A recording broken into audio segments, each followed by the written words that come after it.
मैं आवाज हूँ 25 करोड़ आवाम की, मुझे बोलने से रोका जा रहा है। मेरी ज़बां पर लगाए ताले हैं, मुझे जंजीरों में जकड़ा गया है।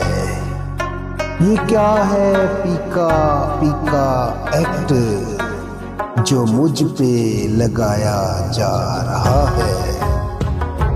मैं आवाज हूँ 25 करोड़ आवाम की, मुझे क्यों रोका जा रहा है। मैं कैद कर लूंगा हर वो खबर कैमरे की आंख से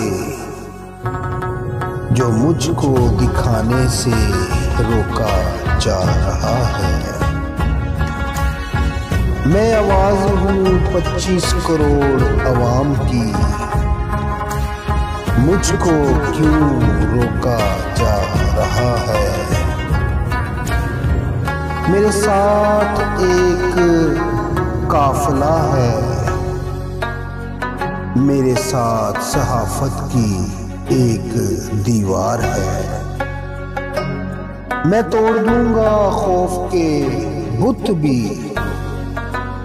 और नई शमाएं जलाऊंगा।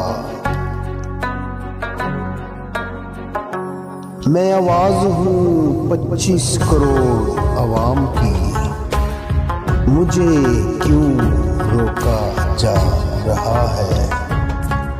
मैं तोड़ दूंगा बुत वो खौफ के, मुझे क्यों रोका जा रहा है।